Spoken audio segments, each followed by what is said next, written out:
ado, I will pass the microphone to Engineer Jomo McLean, who will be our moderator for today from the U.S. Virgin Islands Department of Public Works.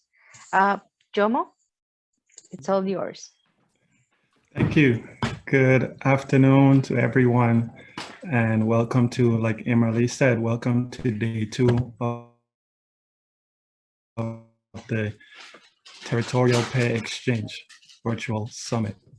If you go to the next slide. So on today's session, we have a very nice, interesting day ahead of us. We'll be starting out with a discussion on the Emergency Relief Program by Engineer Greg Wolf, followed by questions and answers. And then we'll break out into the breakout sessions scheduled for 6:05. And the 3 breakout sessions are construction guidance, management, FEMA's overview, and innovative ideas for designing and construction. These are very interesting sessions, and I think several people joined late, so they missed Emily's statement that once we get to the breakout sessions, the system would automatically move you into the breakout sessions that you selected during registrations. We anticipate to be closing out at 6:50 and adjoining today's session at 7 p.m. Next slide. As I indicated, we will be having an emergency relief discussion led by Mr. Greg Wolf. Next slide. Engineer Wolf is a member of the Emergency Relief Program team of the Federal Highway Administration's Office of Stewardship, Oversight, and Management. He's responsible for managing ER program policy and funding, and is instrumental in developing guidance on the ER program and working with congressional appropriation staff on legislation to fund nationwide emergency needs. Prior to his assignment in headquarters, Mr. Wolf worked in the FHWA Maryland Division Office as a safety program engineer and also as an area engineer, and in the Office of Highway Safety as the safety program engineer. Before joining Federal Highway, Mr. Wolf worked for an engineering consulting firm and also the Department of Defense. He has a bachelor's degree in civil engineering from the University of Maryland. Without further ado, I'd like to introduce Mr. Greg Wolf. Greg? Thanks, Jomo. I'm going to cover kind of an overview of the ER program, but there's a couple others on our team that will be talking about some other aspects of ER. So before I start, and you can leave this slide up, that's fine, but I want to introduce my team leader, Chris Newman, with our headquarters Office of Infrastructure. He's the team leader for the emergency relief team. And Chris will give a quick introduction of our team and the agenda. Again, today, I'm just going to cover some overview and updates, maybe about 10, 15 minutes, but then there's going to be a couple other topics. So Chris, if you want to introduce that. Great. Thanks, Craig, and thanks, Jomo. We're very pleased to have the opportunity to present about the ER program here as part of the Peer Exchange. And as mentioned, there is now a team in the Office of Infrastructure at Federal Highway Administration for the Emergency Relief Program. Greg's been introduced. Also on the team and on the presentation today will be Katie Hulbert. She's here to talk to you a little bit about the ER data portal. She presented on last year, and there have been some enhancements and updates to that system as well. And also Sergio Mayorga is here to talk, will be here at the end to talk about MSAR. So I will hand things back to you, Greg, for the initial part for the program updates. Thanks, everybody. Thanks, Chris. Yeah, and as I said, I'll just do 10, 15-minute overview, updates. I guess we can save questions on all ER till the end. I only have this one slide. I'm just going to talk because a lot of this are potential updates that aren't set in stone yet, so I don't have slides for that, but it's fine. Just leave that slide up that introduces our team and myself as the on the ER program overview. So just quick background, and most know this, but just to as background and maybe refresher information, that the ER program provides funding for repair or replacement of federal aid highways and roads on federal lands following a disaster in any U.S. state or territory. And the ER program funds supplement that state, local agencies funding for maintenance, repair, again, following a disaster declaration, following damage from an eligible emergency relief event. So under the ER program, there's two main categories of repair.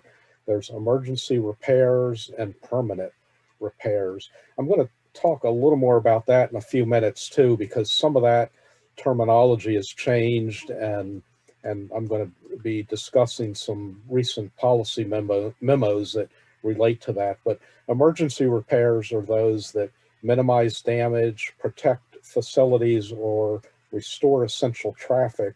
And then the permanent repairs are those that restore the highway to pre-disaster conditions. Generally, we can also use those funds to do certain betterments and to build to current design standards.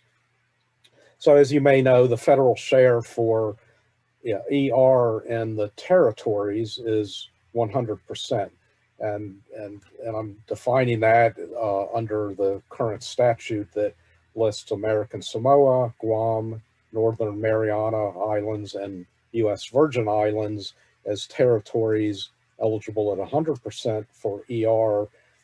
Puerto Rico, however, is defined as a state in Title 23 for the purposes of their program funding. So the federal share for emergency relief for Puerto Rico is at the normal share for regular federal aid highway program. For permanent repairs, like all states, that the federal share is 100% for emergency repairs completed within 180 days. So again, that's the difference between Puerto Rico and the other territorial divisions. The federal share for Puerto Rico is also set at 100% for any projects for Hurricanes Irma and Maria following those storms, and supplemental legislation in 2018 that made those events eligible at 100%, no matter what the funding category is for emergency relief funds. And federal land, transportation facilities, other federally owned roads, and tribal transportation are always at 100%. ER funding, the ER program gets an annual authorization of $100 million. That's fixed in law. It's defined in the authorizing legislation. There's been rescissions in recent years that bring that down to 94, 95 million a year.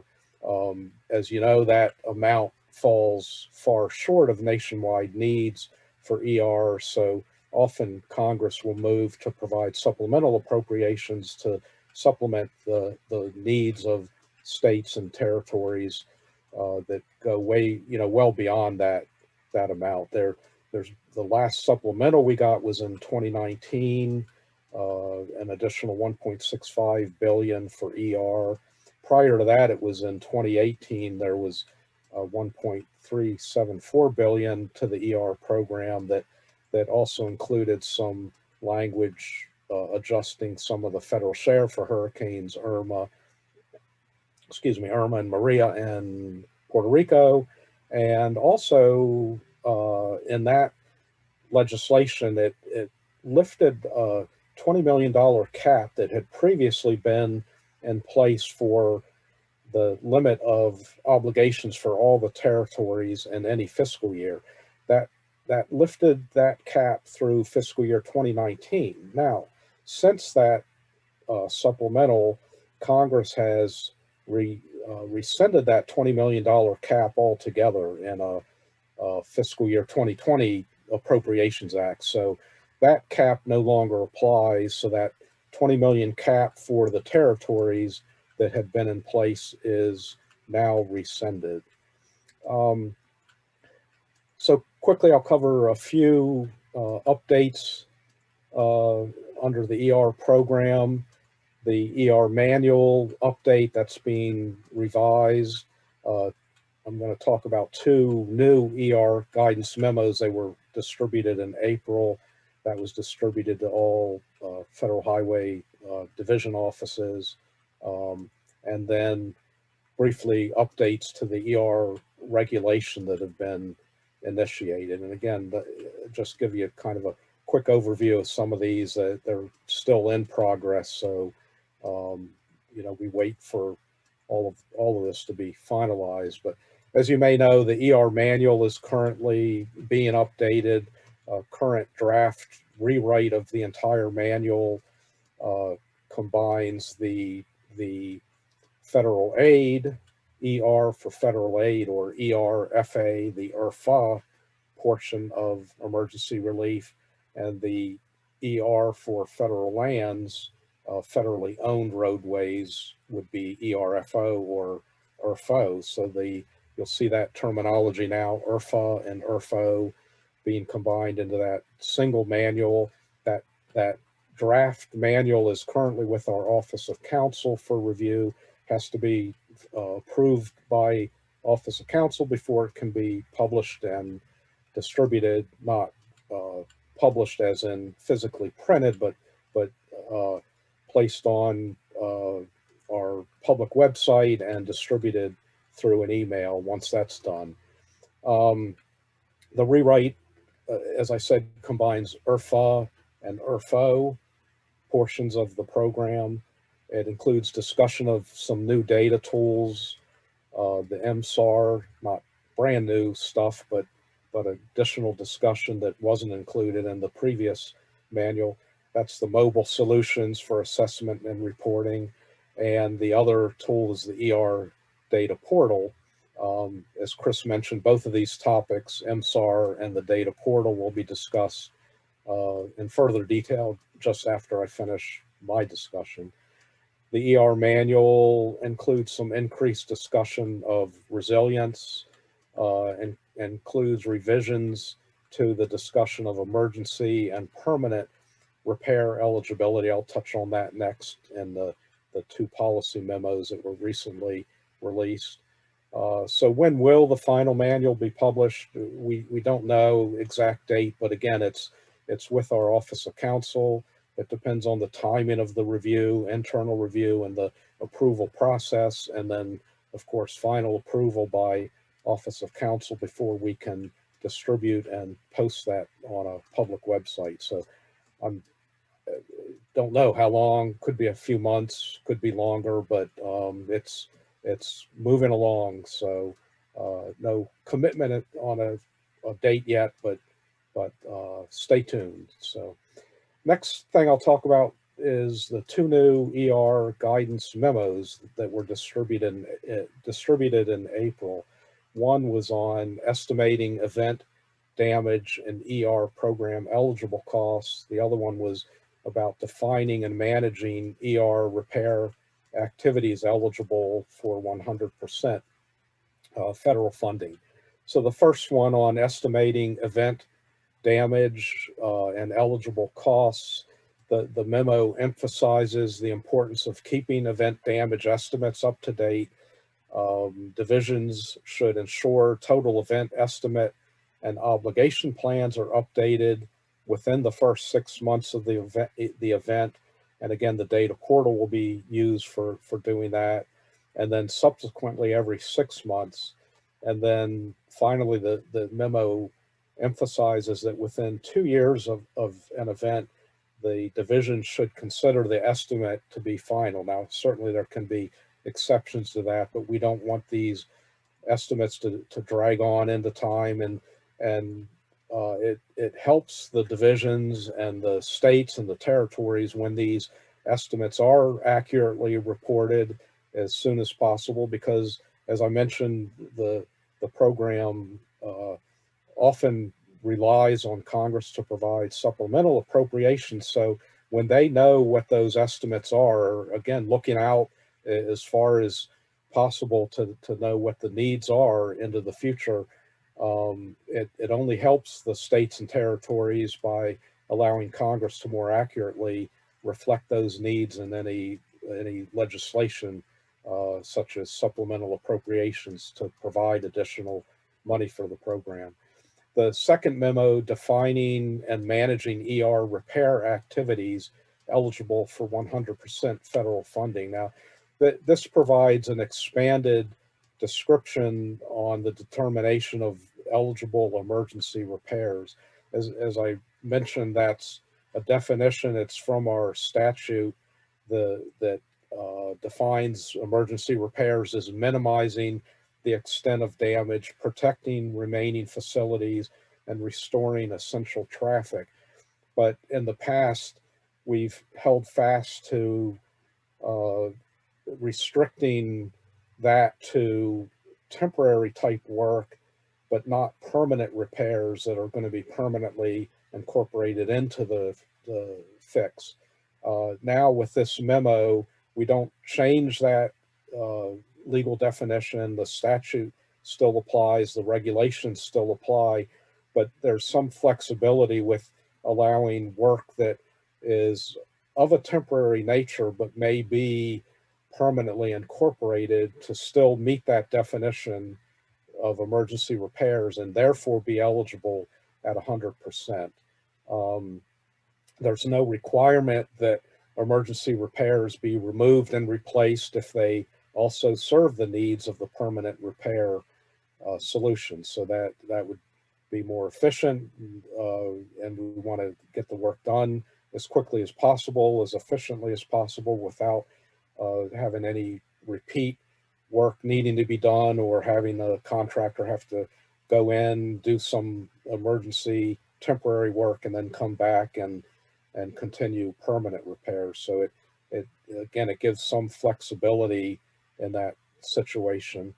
IRFA work that meets the criteria for emergency repairs and performed within the first 180 days, therefore may be eligible for 100% federal share, regardless of whether the measures are intended to be temporary or permanent, that is non-temporary, permanently incorporated into the repair. Both memos are intended only to provide clarity regarding existing requirements. So it doesn't, as I said, it doesn't change the regulation or the statute, but just allows a little clarity on what's interpreted as emergency repairs, that they do still have to meet the requirement that's in statute. Both memos have been posted to FHWA's public website in two places, the same memos, of course, the two memos, one on Federal Highways Policy and Guidance Center website, and that's now open to as a public facing website, and then FHWA's Emergency Relief Program webpage. I'm going to copy those addresses just after I speak and drop that into the chat, so you'll be able to see what those websites are.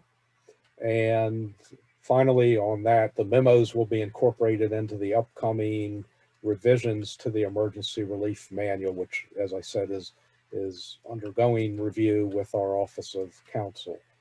And lastly, I will briefly mention that there are updates to the ER regulation that have been initiated. That's at the very early stages. That's part 668, the emergency relief regulation. So that update is a rulemaking process that goes through our Office of Counsel. There's a comment period included with that. This may also affect another regulation, that's Part 667, which is periodic evaluation of those facilities repeatedly requiring repair due to emergency events. So that's a more recent regulation, but there's some connection with that that may affect,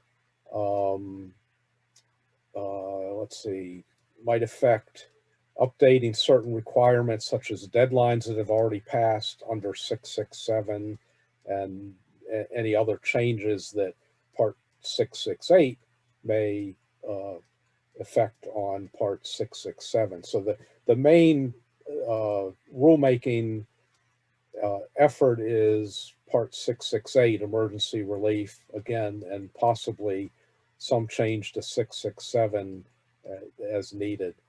The regulatory impact analysis is something that our Office of Counsel initiates, and that's been completed. And then following that, there's an initial drafting effort that's underway where the changes are outlined.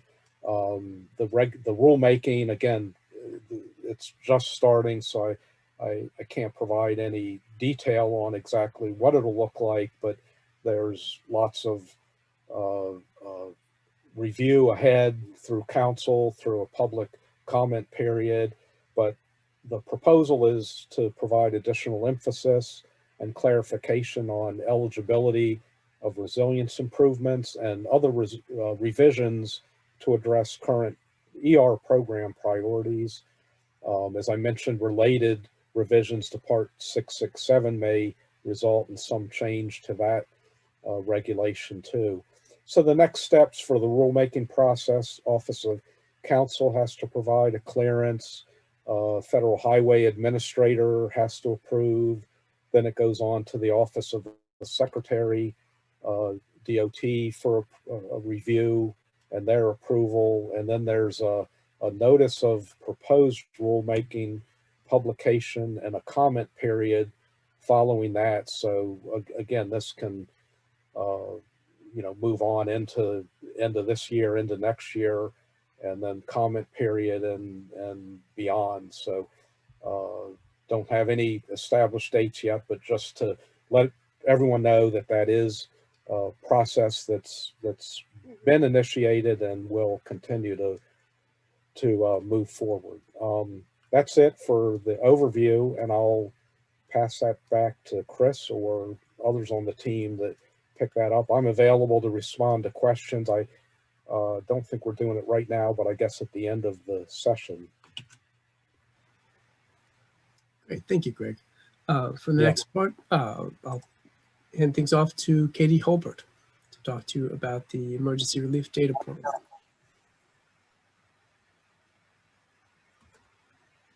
Sure. It looks like I am prevented from sharing a file. Is there a way to get promoted so I could share a file with the group? Yes, of course. Let me put you right away. Okay, thank you.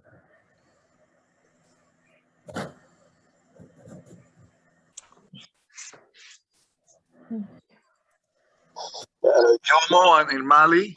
Can Thank you very much, Greg. This is Ben Colucci, the Puerto Rico LTAP Director. If you would be so kind to share your notes with us, because we're putting together the proceedings, and I just noticed that some of the comments you're reading some sort of notes, that will help me a lot and make my Spanglish easier. Thank you very much, my friend. Yes, absolutely. Thank you. Okay, so just to confirm with the group really quick, can you see the PDF document that I just shared? Yes, we're seeing the PDF. Yes. Okay, great. I just wanted to confirm. I'm not really used to presenting on Zoom, so it's new for me. So you'll just have to bear with me. So first off, thank you so much for asking us to present today on emergency relief. My section of this is going to be on the emergency relief data portal. I know that last year I presented a little bit, so today I'm just going to try to touch on the highlights. If I move through any section of this too quickly, feel free to slow me down or to stop me with questions. That's no problem at all. So with that, I'll go ahead and get started. So this just shows a process flow of how the event, declaration, and approval process traditionally work before the enactment of the data portal. And the data portal has been now live for just over a year. As of April, it was a year. So the icons that are hanging below each of the items show the format that was traditionally used to document the steps. And if the step is now documented in the data portal, then I will highlight that in the presentation. So the challenge to managing the program has been the number of parties involved in the event declaration and approval process, as well as the funds management process throughout the event lifetime, and the associated program and financial information that has been kept in a variety of locations and formats. For instance, Excuse me, Katie, I just wanted to point out the PDF doesn't seem to have moved from the title slide. oh, I mean, yeah, it's moved from me. Is that just me or is that? Is it not showing as progressive? It's not moving. No. Are you moving through the, because you need to go to the arrows in the top and change, since this is a, could you try again? Sorry. Since this is a PDF. It's like Zoom show. There we go. Yeah. Okay, so now is it showing? Yes, now In it the is. third slide, you are. Okay, perfect. So hopefully, if that's not moving, please do let me know. Okay, so yes, this revised diagram, and I'm just going to try it out. Did that move to the next slide? Yes. Yes. Okay, great. Yes. So the revised diagram shows the current state of the ER program management now that the data portal has been live for the last year. So there are certain documents that are no longer being utilized, such as the ER obligation plan SharePoint that was used very frequently by your division office partners. Certain spreadsheets at the headquarters office, now we don't utilize those. We rely on the data portal for tracking of the allocation financial information. The system also has the ability to extract project obligation data from FEMAS, and that has been really helpful for getting an overall picture of where an event is in terms of utilization of the funds. So this slide just highlights some of the data portal capabilities that are currently developed. There are the user input forms. There's a workflow that has been developed, which allows us to route forms for approval. And if any corrections are required, you can return the forms for revision and then to resubmit those for further review. The system allows us to document those decision points, attach supporting documentation, import financial data from FEMAS, as I mentioned, and then also to request the allocation of funds or to request the deallocation of funds if an event came in under estimate. So there are 3 different user roles that are established in the data portal. There is the form admin, or what is traditionally the state transportation agency, the form reviewer or the division office, and then the form owner, which is the headquarters program office. And with each of these reviewer or form user permissions, you have different abilities throughout the system. So different forms that pop up as available for you, different review steps that you are able to complete in the system.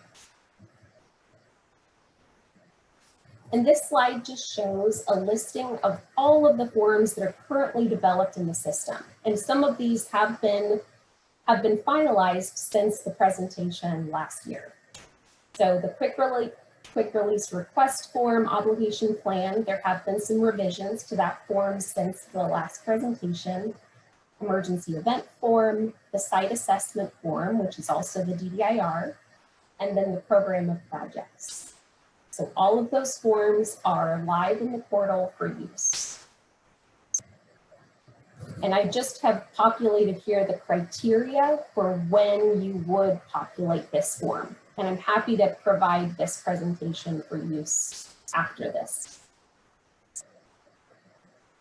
So on this slide, since we didn't have time to do a full system demonstration, I just put in a few just screenshots from the system to show what things you could expect. So the first is just a copy of the landing page. When you initially log into the system, these are some forms that you can populate in the system, help icons, various admin screens where you can drop down and you can access various reports. One of those being the bottom picture that's on the screen, which is the Funds Management View report. This report pulls together data from almost every form throughout the data portal, as well as it pulls in obligation data from FEMAS. So it's a really powerful report for, in one location, getting an overview of where exactly an event is.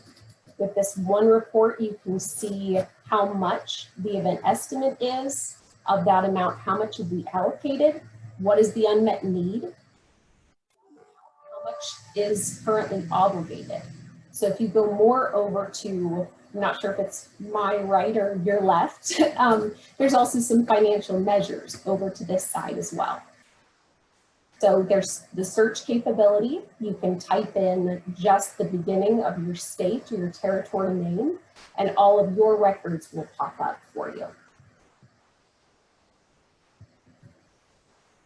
There's a really robust user guide that's also been published for the portal now. This has gone all the way through our Chief Counsel's office and been approved. So it's published right in the system for download. It has step-by-step instructions for every form throughout the portal. It has these diagrams that show a process flow of when you would complete each of the forms, what the review steps are, and then also a listing of each of the fields in the form and more description for each of those fields. So on this one, I just wanted to provide, and you can refer back to this later, but this is just a quick reference guide for if you're going to come back and you want to see the common buttons and functions, where that's described in the user guide, or the system user roles, or the system generated emails. This is the page number that it's described in the user guide. So this is all of the content that I prepared for just this quick presentation on the data portal. I'm happy to provide any more in-depth or a system demonstration presentation at any point. But if there are any questions, I'm happy to take them at this time.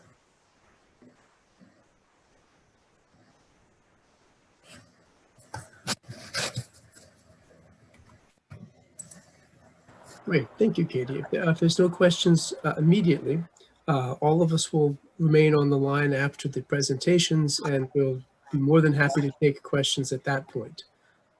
So with that in mind. Yes, I have a question from the chat. Oh, okay. It's for Greg. It says it's from Michael Avery. I have a question about the temporary versus permanent repairs. Michael, if you would like to make the question. Yes, thank you. This is Michael Avery. I don't want to interrupt your flow, Chris, so if you'd rather go through all of your presentations first, I'll be happy to wait. It's up to you. What do you think? Depends upon how involved the question it is, Mike. I'd suggest you go through all of your presentations. Okay. Okay, perfect. Thanks. So we'll definitely make sure we have time at the end. So appreciate that. So our final presenter will be Sergio Mayorga. He's recently joined our team as expert in the ERFO side and has also been heavily involved in the development of the MSAR tool, or a field application for conducting site assessments for damage. So Sergio, I'll hand it off to you to talk about the recent enhancements to MSAR. Bear with me. This is my first presentation using Zoom, so I'm trying to do the best I can. Can you see me? First of all. Yes, we can see you. Katie, if you please do a stop slide share. Yeah, thank you. So let me see, to share. Mhm. I think we're getting there. We see your screen. All right. Yeah. Go ahead. We're Go ahead. seeing your PDF file. All right. Open. So first of all, Katie, you did a good job. Very hard to follow you. Me following you. The MSAR stands for Mobile Solution for Assessment and Reporting. 5 years ago, we saw a need to convert all this paperwork in the airfoot side as well as in the airfoot side into electronic-based software. So we started this project and we picked up this company called Salesforce. Salesforce allowed us to create a mobile app that will pick up the site damage, and then once you have it on your device, it will send it to a data portal. And that data portal is in Salesforce, which is a FedRAMP company, a FedRAMP approved software. So MSAR has two components: the application, the mobile application, which is run in iOS devices and Android smartphone and tablets. You need a license, but it does give you all the workflow for the airfoot program as the airfoot program for both programs. Last year, we identified so many enhancements, and one of the things that we did was to do a transition from the classic software to what they call community enlightened implementation software. And the license by itself for communities allow us to lower the cost and to distribute the licensing to many federal lands agencies, personnel, and states too. We also provide training support. We provide an API to the portal, which is coming this October. So all the information that we collect will be sent to the Federal Highway Data Portal, which Katie already have explained that to you. There are so many things that MSAR does, and it has reporting and dashboard capacities. So I just want to briefly show you the portal. So when you come into MSAR, it shows your homepage. In this case, it's Airful. That's my program, and it shows how much money has been allocated to the divisions. In this case, federal lands divisions. We also give you the damage by applicants. In our case, are all the federal lands agencies. And like anything else, once you have the data in the portal, you can manipulate that data, do reports, and convert that to dashboard. It provides a place to have your links to your departments. In this case, we have a National Incident Management for the National Incident Center. We have the National Interagency Coordination, which is run by the Department of Interior. So there's a lot of things that you can add. You can do polling, you can do chatting, you can do posting. So to show you an event, we can do an event here.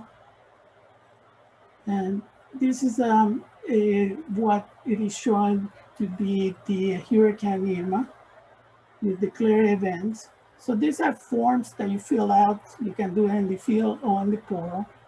It has a GPS latitude and longitude where it can show you where the damage are. So this is generally the disaster.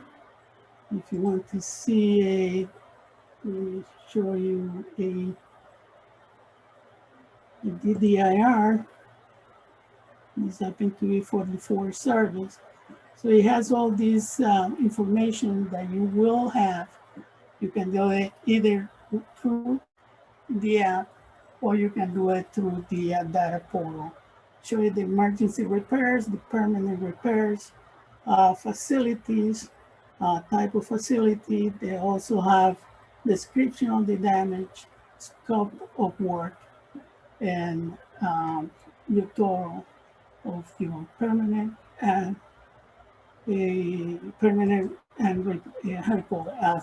emergency and permanent repairs. This is a view of your permanent emergency repairs and permanent repairs. This has a capability to upload a spreadsheet into the system. So you can have your own estimated software and upload your estimate into MSAR, and you can define it as an emergency repair or permanent repair. Once you do that, it puts it right there on the summary of the DDR cost. It also show you where this damage is. So they give you the latitude, longitude, and then you can do, once you have that, you can do reports. You can do, you can add load your contracts, your correspondence, your pump, your pictures, anything that is a document, picture, or sketches too. You also collect data for the FEMA, and you can export that information to help you do the FEMA paperwork. I think, yeah, so I will send this information to Emily and also my email.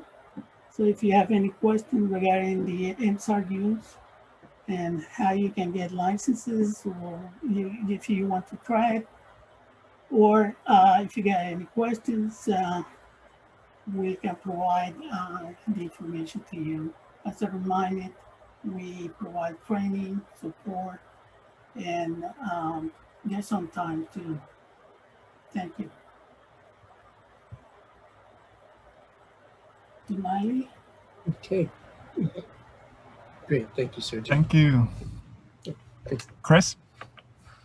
No, I was just going to turn it back to Jomo to, and we're certainly available for questions and answers as needed, and as mentioned, anything that we can't get to today, the team is always available and ready to provide assistance. Thank you, Chris. So we're now open for any questions that you may have. I don't see any in the chat right now, so we'll go to Michael Avery. Yes, thank you. Question for Greg. It's great that you guys have been working on those 2 memos to provide clarification. Excellent, thanks. Question about temporary versus permanent. So with our hurricanes, my question is really, what is permanent, what's temporary? So when we had our hurricanes, a lot of landslides, right? So we have to go in and open the road. Now we can open the road kind of quickly, but we wouldn't be doing, maybe building a gabion wall or something to hold the hillside together a little bit better so it will last longer. With the signal system, all the signals were on the floor, on the ground. We can go in and put up kind of temporary traffic signals, and cars can continue to drive on the roads and so forth. But then shortly afterwards, we'd have to come back and install a proper traffic signal, signal lights, etc., to a high standard. So it seems to me that when we do something, a repair, we should be doing it more from a permanent point of view, right? Because if we do something temporary, more rain or something, and it falls down again. So I think we should be encouraging our DOT partners to, maybe it takes a little bit more time or a little bit more effort or something, but we should be going to the final solution rather than go through a temporary and then later on follow up shortly afterwards with a permanent repair. So I know that's a little bit vague, but just trying to know what we should do in the short term versus a more permanent repair. And I understand Federal Highway, I'm sorry, Greg, I didn't mean to interrupt, there's a delay. No, go on, continue. I didn't mean, I do understand that Federal Highway, we're not, the government's not coming in and rebuilding the whole infrastructure of the whole island. That's not our role. But on the other hand, is there some way where federal funds can be used to do a lot of the permanent repair? And maybe if the territories want to make it a little bit better, they could put in some of their own money to have a real strong, resilient, permanent repair. Is that a possibility? I talked a lot. I'm sorry, I didn't mean to make it complicated, but it's a difficult question here for what is permanent versus temporary, but thank you. Yeah. I was gonna say, wait, what's the question? No, don't repeat it. I get it, and I hear you. And you've just basically covered the whole ER program. So that's a good, a lot of what is covered in this memo, there were 2 I mentioned, but particularly that memo, and I put a link to that, by the way, in the chat. So it's a long memo, and it covers quite a bit of that. And a lot of the push behind that goes back to Puerto Rico, particularly after Irma and Maria, and the issue with funding shortfalls and trying to get work done at 100%. And this policy memo provides a little more flexibility. As I mentioned, it doesn't change the statute, of course, or the regulation, but it provides a little flexibility and interpretation of what is temporary and what is permanent. And temporary is tied to those measures that are clearly spelled out in statute, minimizing damage. One of the big ones is restoring essential traffic. And if that's what a permanent fix does, and you, again, clearly document that. We mentioned that in the memo too, because this came out in recent audits. Clearly document that what you've done meets the criteria as emergency repairs eligible for 100% and within that 180 days or allowable extension also in statute, then yes, it's 100%. And yes, we do encourage states and territories to do that rather than do a quick fix, come back, and then put a permanent fix in. That's extra work. Sometimes that may be necessary. Sometimes you do need to do a quick fix just to set up some temporary traffic control.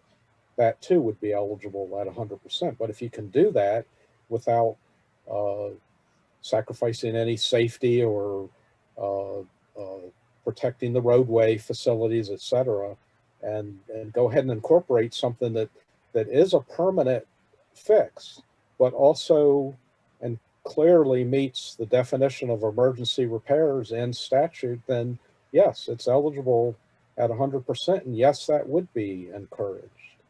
What else did you ask? I may have, there was something else. Did I cover that, Avery? That's excellent, Greg. Thank you. So follow up, I'll try to be more direct. If there's damage and federal funds ER funds can be used to bring it back to existing condition. Okay, let's take a bridge. So the bridge is knocked down. ER funds can be used to put in a temporary bridge. Excellent, very clear. If the territory government can put in their money, can the two monies be combined so that a permanent bridge is built? Right, you know, rather than building the temporary and then later on building the permanent. Could there be co-mingling of the funds so that the territory could do the job one time to a permanent standard? Yeah, and that gets into, could get into betterments, but certainly the territory could provide their own funding. Again, the key here is what's eligible under ER, and that amount can participate in the repair. Anything beyond that, if a state or territory chooses to go beyond that, they certainly can, and that may be prudent and good timing to do that. It could even be in some cases, and again, this came up in audits, could even be that that is an emergency repair if it meets those criteria, but also, and this is very important, that there is no other way to restore that essential traffic. And that may be hard to demonstrate, that you have to build a permanent bridge in place and there's no other alternative. But in those cases, it could even be emergency repairs. But if it's not, ER will participate up to what it would cost to do the replacement in kind and essentially, and then the territory could put in their own funding beyond that. Now there are, again, there's a memo from October 2019 on betterments, and betterment could be built, and there could be justification for ER participation in the betterment. And that memo gets into that. There has to be an economic justification that it saves the ER program money over time based on expected repeated damage in the future from events. So that's a whole analysis to demonstrate that. But so there's several questions in there, but yeah, it could be a betterment that could be ER, could be partly eligible for ER up to what normally would be eligible to build back to pre-disaster, and then the territory could certainly add their own money. You of course can combine the two. You can't match federal funds to other federal agency funds like FEMA unless that's specifically allowed in legislation. But yes, state territory funds can be used to supplement what ER doesn't cover. Thanks, Greg, and thanks, Michael. Katie, you had your hand up. Yeah, thank you. I just wanted to add one point to that, and it may be just a minor distinction, but if you have, if you do want to go beyond the scope, though, of restoring beyond just repairing the facility, beyond the scope of what ER funds could pay for, then you absolutely could use your other federal funds. While you cannot match federal with federal, you can use those other federal funds to expand the scope of the agreement. Things that you have to pay attention to in that case is federal share, making sure that even if you're within 180 days, the same rules that apply to ER don't apply to other categories of federal funds. So if you are including STP funds or other territorial funds, those you wouldn't have the same abilities to have those be 100% funded. But beyond that, you would be able to use other categories of federal funds as long as you're still following all other federal requirements that follow those. Thank you, Katie. Are there any other questions?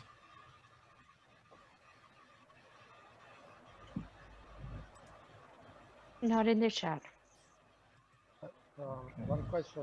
So you still have the restriction of the 180 days for the ER projects.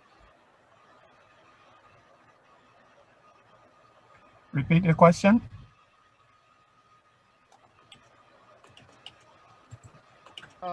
The restrictions of the 188 days for the emergency repairs.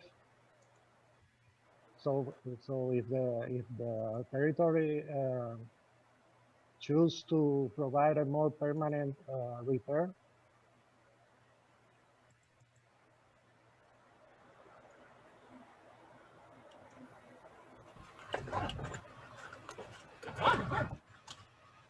To whom is the question? I'm sorry. To Greg? yes, maybe Greg can answer.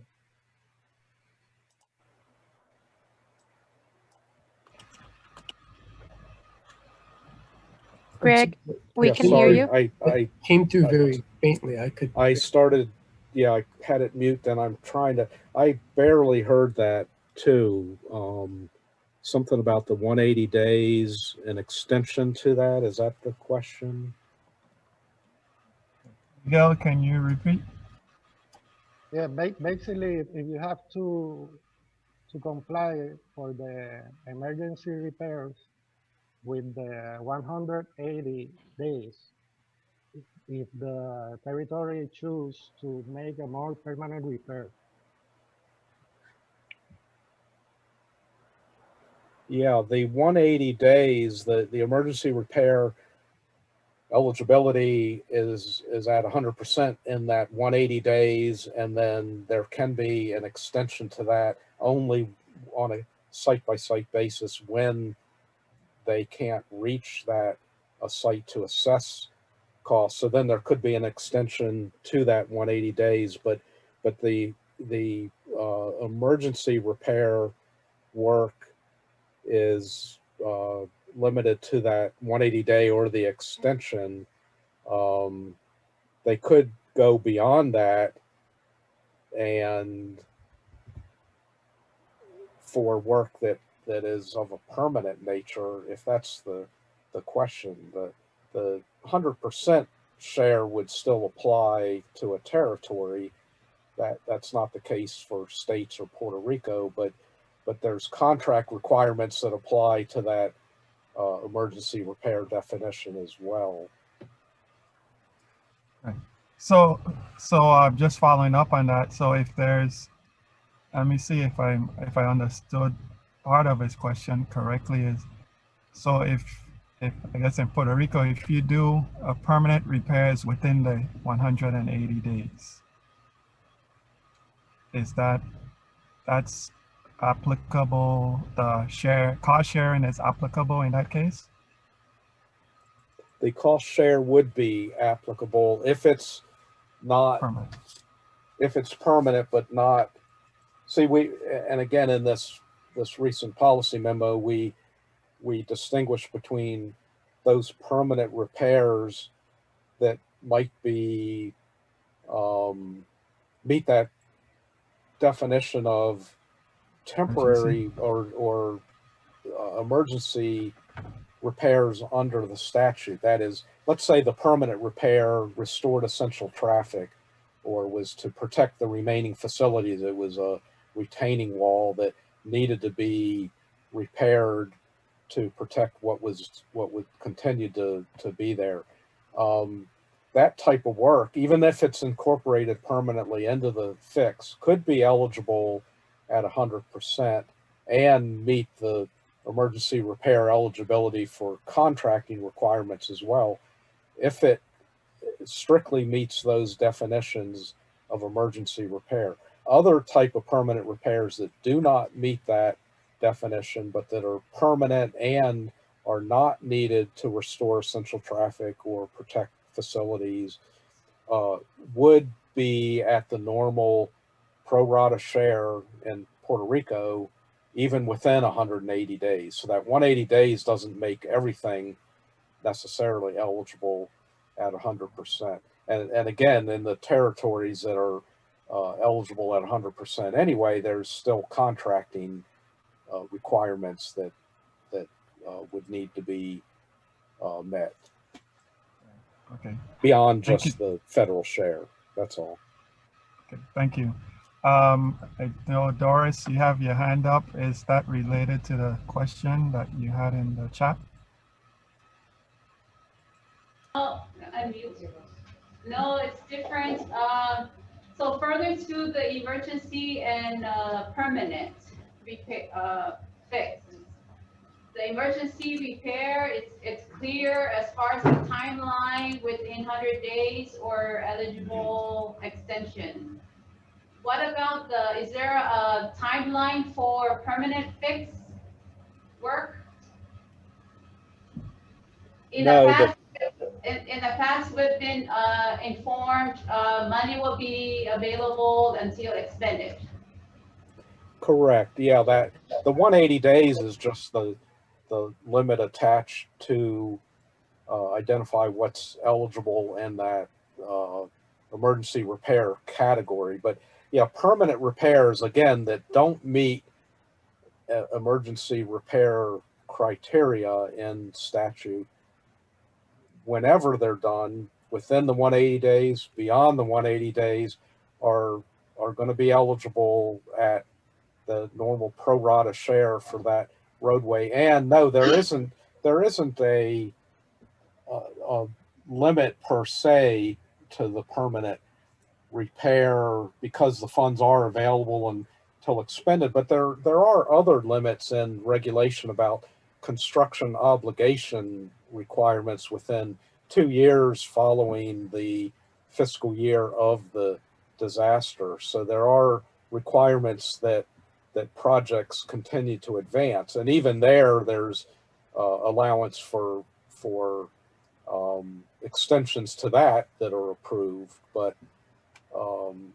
so yeah, there can be long-term permanent repairs as long as they've met that construction obligation requirement, and it could be a large project that has to go through the design, bid, construction, and can stretch on for many years.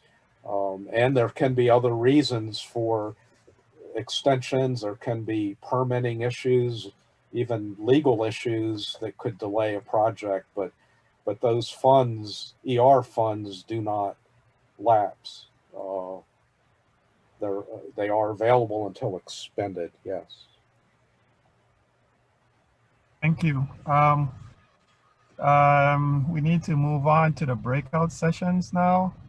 I think, Doris, your other question was about MSARS, and Sergio, maybe you could just type the answer in the chat. So, Emily, we're gonna move on to breakout sessions.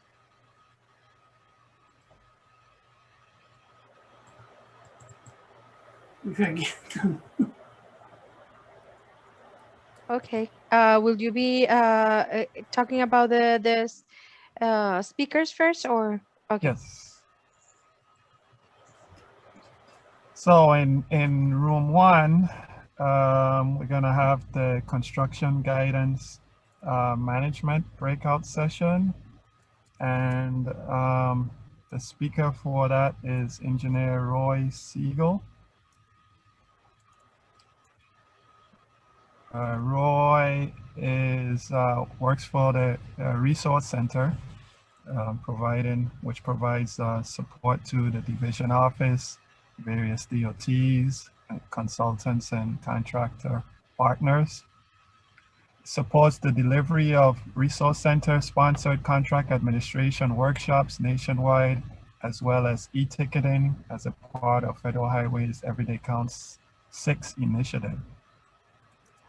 Mr. Siegel has been with Federal Highway for 9 years and held positions in Hawaii and Washington divisions before joining the Resource Center. Prior to joining Federal Highway, he worked for 20 years with Oregon DOT as a pavement designer, geometric designer, construction inspector, and construction contract administrator. Also served as an airfield pavements engineer with the U.S. Air Force after commissioning, and holds a Bachelor of Science in Civil Engineering from Vanderbilt University. Room number 2, which is the FEMAS overview, that will be presented by Engineer Richelle Takara, who's the Deputy Division Administrator in the Hawaii Division. Holds a Bachelor of Science from the University of Hawaii and has worked in Federal Highway for almost 30 years. Room number 3, Engineer Jeff Zahara-Ritz, Acting Director of the Federal Highway Center for Accelerating Innovation. Has served as a Senior Advisor, is responsible for providing support, guidance, and policy direction for Federal Highway's strategic innovation development programs, including Everyday Counts, state transportation innovation councils, AID program, Accelerated Innovation Deployment Demonstration, and Accelerating Market Readiness. Okay. So we will move now to the breakout session. We will be back in 45 minutes.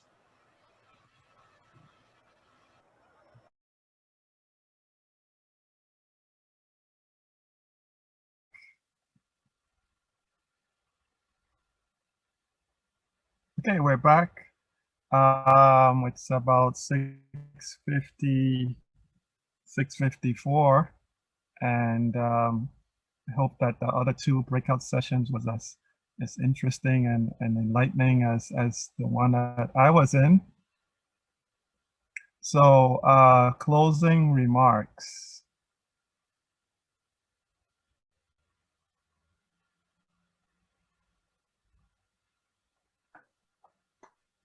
At this time, So go ahead and make them. Thank you, Jomo. At this time, if there is someone that would like to make a final comment or any questions or comment that we want to get from today's sections, on my part, I want to thank all the speakers and all the presentation. As Jomo mentioned, I was with Roy Siegel and he did wonderful job, and I'm sure that the other 2 sessions were as good as the construction one, as Jomo mentioned. If there is someone else that would like to speak, please let us know in the chat and we can open the mic. Thank you, Jomo. Back to you. Okay. Michael Avery. Yeah, feedback. I was in the session with Roy, and what made it so useful was people were talking, they were communicating, they were asking questions and answering questions. And I think I learned a lot more that way. So encourage all of you to participate, ask questions. Don't be ashamed. That makes it, we want to know from you and you want to know from us. So we help each other. Thank you. Thank you, Michael. Any other comments?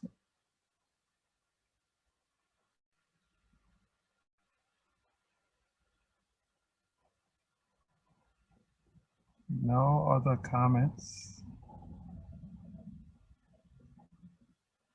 That being said, I'd like to thank everyone for joining us today for day 2 and look forward to seeing you guys tomorrow for day 3, our closing day. Thanks again, everyone. Jomo, yeah. before everyone goes out, could we have a photo as we did yesterday with all the speakers from today's section, if possible? Right. No problem, Italia. I will turn off the projection, so everyone that wants to open their camera can do it, and we can take the picture.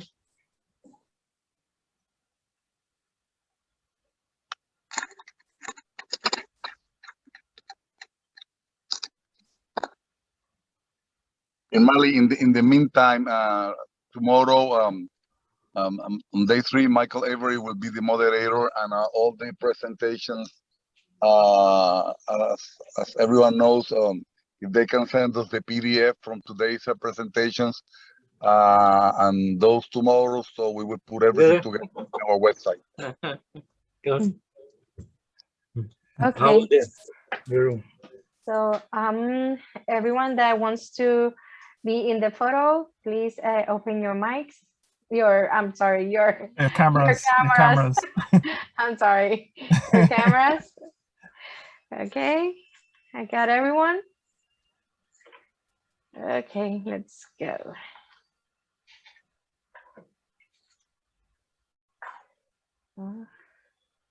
I think I don't have mine open. Let me save one. Desktop. For 1 second. And I'm so sorry. Okay.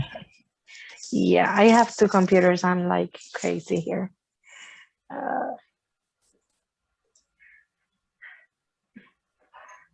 Okay, I'm not sure what's happening. Okay, now I got it. Here we go. Okay, so this is our last chance. One last picture. Cheese whiz for everyone. Okay, got it. Thank you. Thank you, everyone, and hope to see you tomorrow. Thank you. Thank you, Mali. See you tomorrow. Okay. See you tomorrow. Bye.